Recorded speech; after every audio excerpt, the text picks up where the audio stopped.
Hello guys, welcome back again. कैसे हैं आप सभी। तो कल के वीडियो में हमने पढ़ा था कि शेयर क्या होता है, कुछ बेसिक पॉइंट ही पढ़े थे। अगर आपने वो वीडियो नहीं देखा है तो पहले देख लीजिए उसको, लगभग 15 मिनट का वीडियो है। वैसे इसमें भी मैं थोड़ा सा रिकैप कर देता हूँ। कल हमने पढ़ा था शेयर के बारे में, शेयर क्या होता है।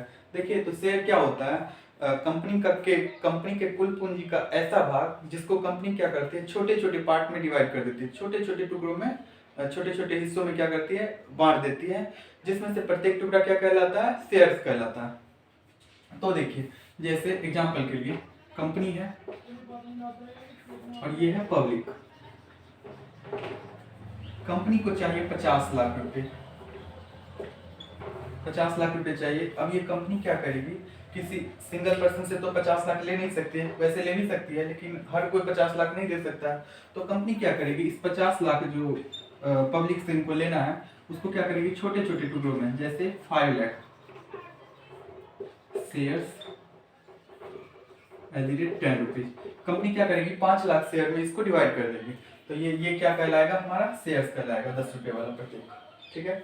तो अब कंपनी क्या करेगी, अब जैसे पब्लिक से इनको पैसा चाहिए तो पब्लिक तो ऐसे ही इनको पैसे नहीं दे देंगे ना। तो कंपनी क्या करेगी, कंपनी बोलेगी आप मेरे कंपनी में पैसे लगाओ और मैं आपको क्या करूंगा, इसके बदले में मैं आपको मेंबर बना दूंगा। और इसमें जो भी हम इसमें से कमाएंगे, जैसे ये 50 लाख रुपए लगाकर जो भी बिजनेस करेंगे, उसमें से जो भी हमारा प्रॉफिट होगा उसमें से मैं आपको डिविडेंड दूंगा। अभी डिविडेंड जो है वो डिपेंड करता है कि आप कौन से प्रेफरेंस शेयर होल्डर है या इक्विटी शेयर होल्डर है। तो अगर प्रेफरेंस शेयर होल्डर होंगे तो उनको क्या मिलेगा, फिक्स रेट से डिविडेंड मिलेगा। जैसे मान लीजिए 10% प्रेफरेंस शेयर होगा तो 10% के हिसाब से डिविडेंड मिलेगा, 15% होगा तो 15% के हिसाब से मिलेगा।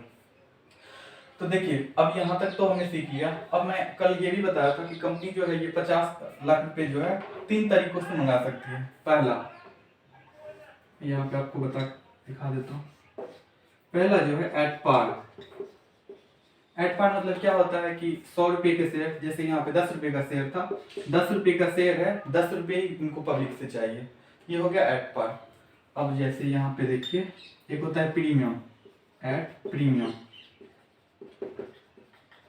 एट प्रीमियम में क्या होता है कि जैसे 10 रुपए का शेयर है और ये पब्लिक से लेना चाहते हैं 15 रुपए। अब ये 10 रुपए का शेयर है, 15 रुपए क्यों देगी पब्लिक, तो कंपनी का जो है रेपुटेशन काफी अच्छा होगा, कंपनी काफी प्रॉफिट कमाती होगी, तो ये 10 रुपए के बदले में ये 15 रुपए पब्लिक से लेती है। और तीसरा एट डिस्काउंट, क्योंकि कल भी बताया था आपको कि डिस्काउंट पे कोई भी कंपनी जो है शेयर इश्यू नहीं कर सकती है। कंपनी एक्ट 2013 में लिखा हुआ है। वैसे 2 कंडीशन भी बताया था आपको कि एक, अगर डेब्ट को जो है, डेब्ट को इक्विटी में मतलब ट्रांसफर कन्वर्ट करना चाहते हैं तो उस कंडीशन में वो कर सकते हैं डिस्काउंट पे, और एक है स्वीट इक्विटी शेयर में कर सकते हैं। तो यहाँ तक हमने कल भी पढ़ा था। अब देखिए, आज जो हम पढ़ेंगे वो है शेयर कैपिटल क्या होता है। वैसे तो यहाँ पे लिखा हुआ है जो भी कंपनी पैसे लेती है किस लिए, तो बिजनेस करने के लिए, प्रॉफिट कमाने के लिए, तो वो क्या कहलाता है, शेयर कैपिटल कहलाता है। इनके टाइप्स है, 5 टाइप्स के होते हैं ये। जैसे देखिए,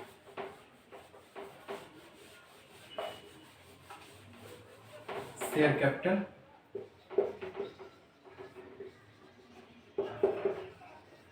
इनके ना 5 टाइप्स होते हैं। पहला,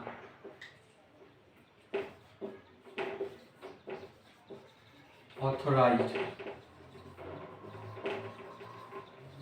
शेयर कैपिटल।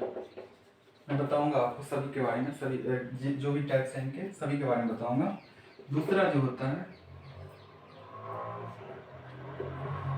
Issued capital. तीसरा जो है वो है सब्सक्राइब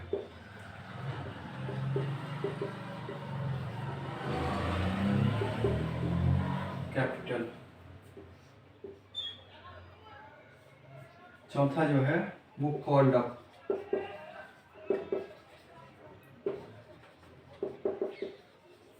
पांचवा जो है वो है पेड अप।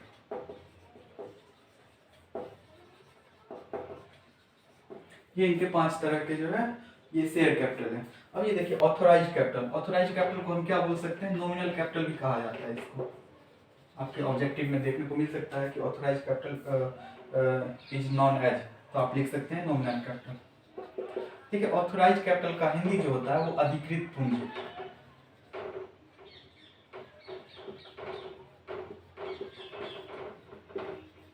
ये है अधिकृत पूंजी। अधिकृत पूंजी जैसा कि नाम से ही क्लियर है, अधिकृत पूंजी क्या होता है, मैक्सिमम। जैसे कोई कंपनी है, जैसे देखिए यहाँ पे कंपनी को 50 लाख रुपए चाहिए था। एक ना एमओए होता है, एमओए मतलब मेमोरेंडम ऑफ आर्टिकल्स। जब कंपनी इनकॉर्पोरेट होती है तो उनको मेमोरेंडम ऑफ आर्टिकल्स बनाना पड़ता है। उसमें बहुत सारे क्लॉज होते हैं, जैसे सिचुएशन क्लॉज होता है, कैपिटल क्लॉज होता है, ऑब्जेक्टिव क्लॉज होता है, मतलब कंपनी क्या बिजनेस करना चाहती है, कौन से बिजनेस में रहना चाहती है, वो सब। तो उसमें ना एक कैपिटल क्लॉज होता है। कैपिटल क्लॉज में लिखा रहता है कि कंपनी जो है मैक्सिमम अपने अपने लाइफ में मैक्सिमम कितना शेयर कैपिटल जो है रखना चाहती है। जैसे यहाँ पे मैं 50 लाख मान के चलता हूँ कि कंपनी वहाँ पे एमओए में, इनको एमओए में है कि ये मैक्सिमम जो है 50 लाख तक शेयर कैपिटल रख सकती है। ठीक है, वैसे ये ऑल्टर हो सकता है। अगर जैसे मान लीजिए अभी कोई कंपनी है जो 50 साल पहले स्टार्ट हुई थी, अब उस टाइम लिखा हुआ था उनके 10 लाख का शेयर, चूंकि बिजनेस उनका काफ़ी बढ़ गया तो अब वहाँ पे 10 लाख तो रख नहीं सकते हैं, तो वो उनको बढ़ा सकते हैं। कैसे बढ़ा सकते हैं, तो वो स्पेशल रिजोल्यूशन पास करके उसको 50 लाख के बदले में यहाँ 5 करोड़ 10 करोड़ जो भी वो करना चाहते हैं कर सकती है। अब आप स्पेशल रिजोल्यूशन के बारे में पूछेंगे, तो स्पेशल रिजोल्यूशन क्या होता है, जैसे जितने भी इनके मेंबर होते हैं उनका अगर वो वोटिंग करते हैं, वोटिंग में 3/4 जो है मतलब मिनिमम 75% आपको फेवरेबल वोटिंग होना चाहिए। जैसे मान लेता हूँ मैं 100 मेंबर्स हैं एक कंपनी में, 100 मेंबर्स हैं और वोटिंग होता है, तो ये 100 मेंबर्स में से अगर 75 मेंबर्स जो है वो अगर फेवरेबल में वोट कर देते हैं कि हाँ आप शेयर कैपिटल को इंक्रीज करो, और तो ये क्या हो जाएगा, माना जाएगा कि स्पेशल रिजोल्यूशन पास हो गया। मिनिमम चाहिए 75%। तो यहाँ पे हमने ये सीख लिया, ऑथराइज कैपिटल के बारे में समझ लिया कि ऑथराइज क्या होता है, कंपनी का मैक्सिमम शेयर कैपिटल होता है। कंपनी जो है अपने लाइफ में इससे ज्यादा शेयर इश्यू नहीं कर सकती है। तो ये हो गया इनका ऑथराइज कैपिटल। अब देखिए इश्यूड कैपिटल, अब इनका 50 लाख का शेयर है, अब ये इसमें से कितना इश्यू करती है, मतलब आप इसका अगर पढ़ना चाहे इसको तो ऐसे पढ़ सकते हैं कि ऑथोराइज कैपिटल का वह भाग जो कंपनी इश्यू करती है, कंपनी जो है पब्लिक के बीच में मतलब उसको सेल के लिए प्रेजेंट करती है कि आप इसको खरीद लो, तो ये हो जाएगा इश्यूड कैपिटल। अब है सब्सक्राइब कैपिटल। सब्सक्राइब कैपिटल क्या होता है कि जैसे पब्लिक जो है, मान लीजिए ये तो 50 लाख इनका मैक्सिमम कैपिटल है, इसमें से जो है 50 लाख का आप यहाँ पे लिख लीजिए कि 5 लाख शेयर्स है 10 रुपये वाला प्रत्येक। ठीक है, तो 5 लाख शेयर इनका मैक्सिमम है जो कंपनी इश्यू कर सकती है। इसमें से अभी जो इश्यू करती है ये 2 लाख, मतलब कंपनी को अभी 50 लाख की जरूरत नहीं है। कंपनी बोलती है कि हमें जो है अभी फिलहाल में 2 लाख शेयर मतलब 20 लाख रुपए चाहिए। 2 लाख शेयर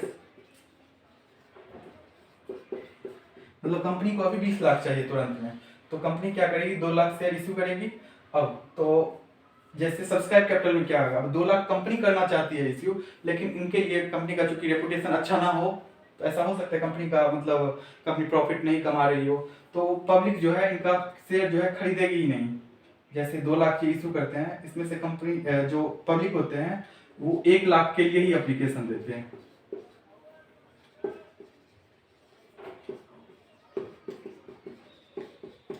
1 लाख शेयर के लिए एप्लीकेशन देते हैं, मतलब कंपनी जो पब्लिक जो है वो सिर्फ 1 लाख शेयर को ही सब्सक्राइब करते हैं, 1 लाख के लिए ही एप्लीकेशन देते हैं। तो इनके पास कितना आएगा पूंजी, फिर 10 लाख। 1 लाख को 10 से मल्टीप्लाई करेंगे तो 10 लाख आ जाएगा। मतलब ये 2 लाख चाहते हैं कि 2 लाख पे मुझे पैसे आए, लेकिन पैसे कितने पे आते हैं, सिर्फ 1 लाख पे आते हैं। 1 लाख इंटू 10 मतलब 10 लाख रुपए आते हैं इनके पास। तो ये जो कहलाएगा ये सब्सक्राइब कैपिटल कहलाएगा, क्योंकि इनके भी सब पार्ट होते हैं आगे जाके।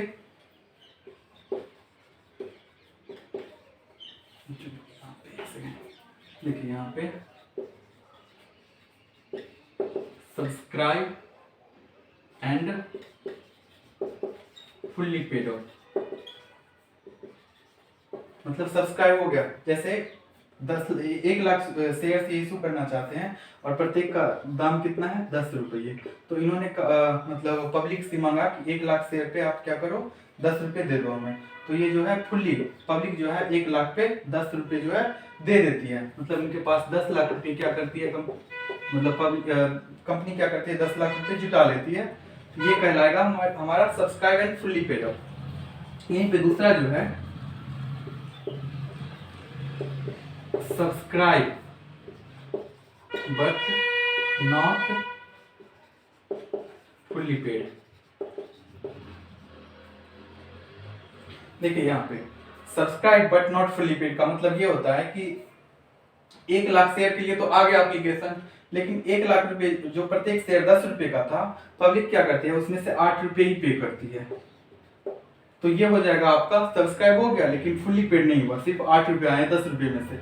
ये हो जाएगा subscribe but not fully paid. अब देखिए यहाँ पे है कॉल अप। कॉल अप का मतलब क्या होता है? कॉल अप का मतलब होता है सब्सक्राइब कैपिटल का वह भाग, सब्सक्राइब कैपिटल का वह भाग जो कंपनी क्या करती है, मंगाना चाहती है, रेज करना चाहती है पब्लिक से।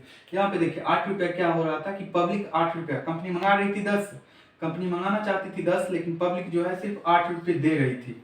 ठीक है। अब यहाँ पे जो है कंपनी खुद मतलब कम मांग करना चाहती है। जैसे देखिए इसका हम वैसे ये लिख सकते हैं कि सब्सक्राइब कैपिटल का वह भाग जो कंपनी रेज करना चाहती है। जैसे यहाँ पे हमारा 10 रुपये का प्रत्येक शेयर है, लेकिन कंपनी क्या चाहती है, अभी 10 रुपये नहीं, इसको सिर्फ 6 रुपये की जरूरत है या 8 रुपये की जरूरत है, तो कंपनी सिर्फ 8 रुपया ही मंगाना चाहती है। यहाँ पे देखिए, यहाँ पे फर्क समझिएगा। ये पब्लिक कंपनी यहाँ पे चाहती थी subscribe but not fully paid up में कि पब्लिक हमें 10 रुपया दे, मतलब 10 रुपया मंगाना चाहती थी, लेकिन पब्लिक की तरफ से सिर्फ 8 रुपया मिल रहा था इनको। यहाँ पे है कंपनी खुद अभी 8 रुपया ही मंगाना चाहती है, 10 रुपये नहीं। तो ये हो जाएगा कॉल अप कैपिटल, मतलब सब्सक्राइब कैपिटल का वह भाग जो कंपनी मंगाना चाहती है पब्लिक से। ठीक है। यहाँ पे हो जाएगा जैसे 1 लाख के लिए आया था तो 1 लाख, देखो अगर कैपिटल में निकालना होगा तो कैसे निकालेंगे, 1 लाख शेयर्स @ 8 रुपये। ठीक है। यहाँ पे 8 रुपये का हिसाब से मैं ले रहा हूँ, 1 लाख शेयर इंटू 8, मतलब 8 लाख रुपया यहाँ पे कंपनी को रिसीव होगी। अब ये देखिए कॉल अप कैपिटल ये हो गया। अब पेड अप कैपिटल क्या होता है? कॉल अप कैपिटल का वह भाग, कॉल अप कैपिटल का वह भाग जो मतलब जो कंपनी को रिसीव होता है। जैसे यहाँ पे 8 रुपये के हिसाब से कंपनी मंगाना चाहती थी, लेकिन इसमें भी पब्लिक जो है 1 रुपये नहीं देना चाहती है, मतलब अभी उनके पास नहीं है पब्लिक के पास। तो ये क्या हो जाएगा, 1 लाख शेयर्स @ 7 रुपये। यहाँ पे देखिए कंपनी मंगाना चाहती है 8 रुपये, लेकिन पब्लिक सिर्फ 7 रुपया दे रही है। तो ये हो जाएगा हमारा पेड अप कैपिटल। तो यहाँ पे कैपिटल अगर निकालना होगा तो क्या होगा, 1 लाख को आप 7 से मल्टीप्लाई कर दीजिए, यहाँ पे हो जाएगा 7 लाख। ये हो गया हमारा यहाँ। देखिए अब हम आते हैं बिल्कुल प्रैक्टिकल क्वेश्चन पे आते हैं, प्रैक्टिकल क्वेश्चन कैसे सॉल्व करनी है। तो जैसे मैं बिजनेस स्टार्ट करूंगा तो क्या करूंगा, सबसे पहले बिजनेस में मतलब कैपिटल इन्वेस्ट करूंगा, कैपिटल लगाऊंगा।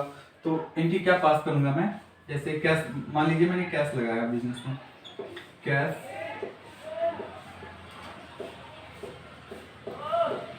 या bank account debit to capital account,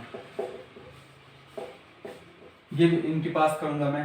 वैसे अगर आप फर्नीचर लगाते हैं तो furniture account debit to capital account, ऐसे भी हो सकता है एंट्री पास। तो देखिए यहाँ पे कंपनी में एक एग्जांपल लेकर चलता हूँ कि कंपनी को जो है 50 लाख रुपए कंपनी को चाहिए। ठीक है। कंपनी 50 लाख रुपए कैसे लेगी, तो इसको ले लीजिए 5 lakh share, 5 lakh share @ 10 rupees. अब ये 10 रुपीज को कैसे लेगी, देखिए ये 10 रुपीज जो है इसको मैं कर देता हूँ 2 रुपये जो है एप्लीकेशन पे, इसके बाद 5 रुपये कर देता हूँ क्या अलॉटमेंट पे,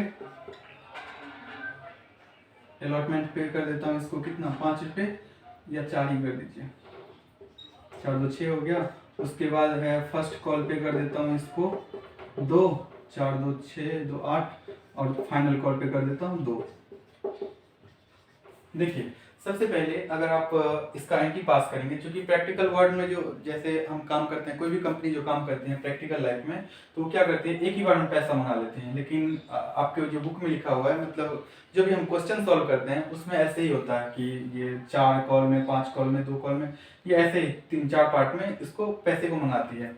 तो यहाँ पे देखिए मैं सबसे पहले क्या करूँगा, क्योंकि मैं जैसे ही शेयर इशू करूँगा तो वो पब्लिक के बीच जाएगी, पब्लिक जो है उसमें से एप्लीकेशन देगी हमें कि ये शेयर मैं आपके कंपनी में इंटरेस्टेड हूँ और शेयर परचेज करना चाहता हूँ।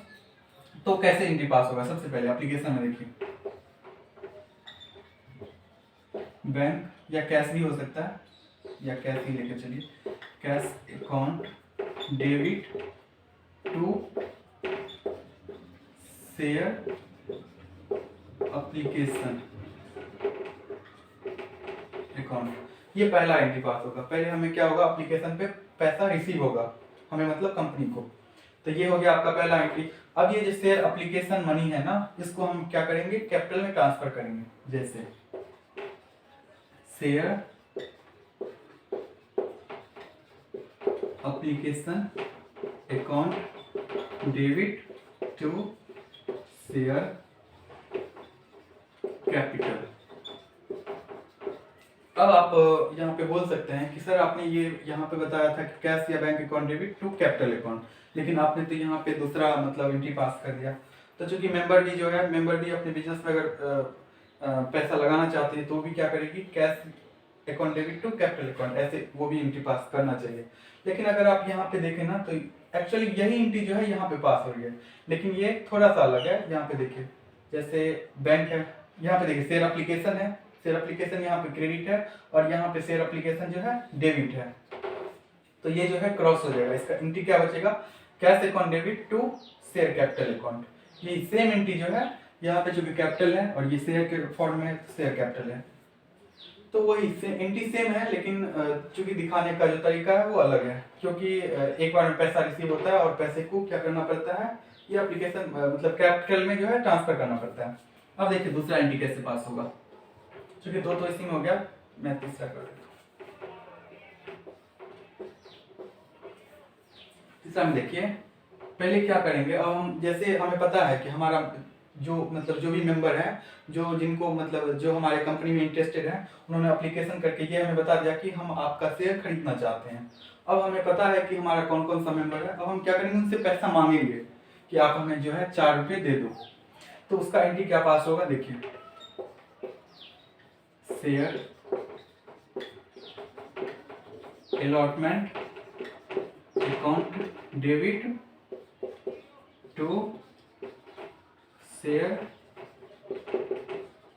Capital account. देखिए हम उनसे पैसा, ये किस चीज का एंट्री है, ये ड्यू का एंट्री है। मतलब हम उनसे क्या करते हैं, पैसा मांगते हैं कि हमें पैसा चाहिए। Share application account debit to share capital account, ऐसे ही फिर अगर हम इनसे पैसा मांगेंगे तो ये हमें पैसा फिर दे देंगे। ऐसे bank account debit to share allotment account, ये हम ऐसे पैसे दे देंगे। अब देखिए यहाँ भी अगर आप एंट्री देखेंगे तो सेम ही है, ये वाला जो एंट्री है सेम ही आपको ऐसा ही एंट्री यहाँ पे भी देखने को मिलेगा। जैसे देखिए एक बार शेयर अलॉटमेंट जो है ये है डेबिट में, और यहाँ पे देखिए ये है क्रेडिट में। तो अगर ये दोनों काट लेंगे तो आप क्या बचेगा, इसका bank account debit to share capital account, same ऐसे ही एंट्री है। देखिए यहाँ पे आप अमाउंट कैसे आप रखना चाहेंगे, देखिए चूंकि यहाँ पे 5 लाख शेयर है 10 रुपए का, तो 5 लाख शेयर में पहले हमें 2 रुपये रिसीव होता है, तो 5 दूना 10, यहाँ पे हो जाएगा 10 लाख। 10 लाख से डेबिट और 10 लाख से क्रेडिट। यहाँ भी हो जाएगा शेयर एप्लीकेशन अकाउंट में, यहाँ भी 10 लाख और यहाँ भी 10 लाख। फिर यहाँ पे देखिए 4 रुपये है, 5 लाख शेयर है और 4 रुपये हमें अलॉटमेंट पे मिला है, तो 5 चौक 20, यहाँ पे हो जाएगा 20 लाख। पहले हम इसको मांग करते हैं 20 लाख का, ये ड्यू का है, और यहाँ पे फिर हमें रिसीव होता है 20 लाख और 20 लाख। यहाँ तक आपने देख लिया। अब देखिए नेक्स्ट में, अब आप क्या है फर्स्ट एंड फाइनल कॉल पे ऐसे एंट्री पास करेंगे। शेयर यहाँ पे कर देता हूँ मैं 4, यहाँ पे 5। देखिए शेयर फर्स्ट, यहाँ पे फाइनल कॉल भी लगा देते हैं अगर इसके बाद नहीं रहता तो। यहाँ पे share first call account debit to share capital account, कितना अमाउंट हो जाएगा यहाँ पे, देखिए यहाँ पे 2 रुपये और 5 लाख शेयर है, तो 5 दूना 10 लाख, ये हो गया हमारा। ऐसे फिर ये रिसीव होगा हमें बैंक में, bank account debit to share first call account, ये हो गया। यहाँ भी हो जाएगा 10 लाख से, तो यही 10 लाख मुझे यहाँ पे रिसीव हो गया। तो अगर इसका भी देखेंगे तो सेम ऐसे ही पास होगा, आप इसको कर लीजिएगा खुद से। अब देखिए लास्ट में देखिए 2 रुपये फाइनल कॉल पे ही है, सेम ऐसे ही हो जाएगा। शेयर यहाँ पे आप सेकंड एंड फाइनल कॉल भी लिख सकते हैं, मैं लिख ही देता हूँ, second and final call account debit to share capital account, ये हो जाएगा। यहाँ भी 10 लाख से हो जाएगा, आप एंट्री कर लीजिएगा। तो इतना जो है ये आपको सभी क्वेश्चन है इसके इसी ऑफ शेयर के जितने भी क्वेश्चन मिलेगा आपको लगभग यही एंट्री देखने को मिलेगा। तो आप इसको वैसे मैं समझा दिया हूँ, आप ऐसे ही मतलब सॉल्व करते टाइम में आपको बनाना होगा। तो इतना ही आता है, इतना ही मैक्सिमम एंट्री है इसमें। वैसे यहाँ पे आगे एक और एंट्री होगा बैंक का, bank account debit to share final call account, to share second, ऐसे लिख दो second and final call account. तो ऐसा ये आपको एंट्री मिल सकता है, मतलब इतना ही एंट्री मिलेगा। एक वैसे अंडर राइटिंग का भी हो सकता है, अंडर राइटिंग कमीशन भी पे करना पड़ता है, तो उसके लिए भी मैं आपको बता देता हूँ। देखिए अंडर राइटिंग कमीशन होता क्या है, तो मैं एक सेकंड इसको मिटा के बताता हूँ। अंडर राइटिंग के बारे में पढ़ते हैं, अंडर राइटिंग कमीशन क्या होता है।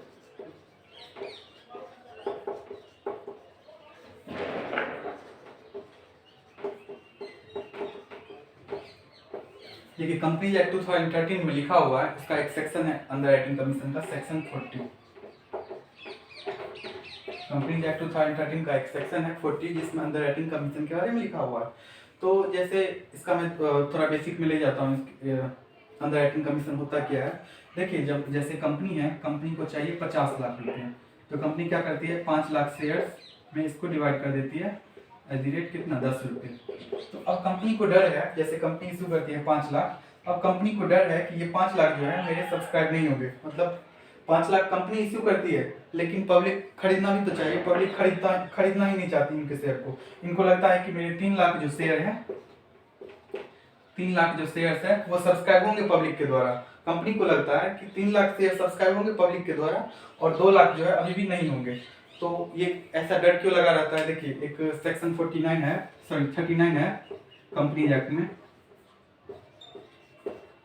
सेक्शन 39 है जो बोलती है कि अगर कोई कंपनी जो है शेयर इशू करना चाहती है तो उसको मिनिमम जो है 90% सब्सक्रिप्शन होना जरूरी है।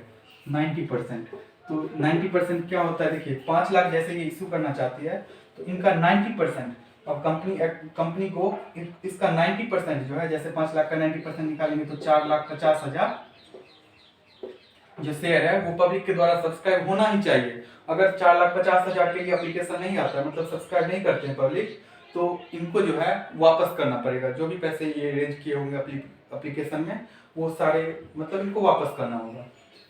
तो कंपनी को डर है, तो कंपनी क्या करेगी, एक ब्रोकर से मतलब डील करेगी, ब्रोकर को बोलेगी कि आप जो है मेरा जो भी मतलब पब्लिक के द्वारा सब्सक्राइब नहीं होता है मेरा शेयर, तो आप उसको जो है खरीद लीजिए।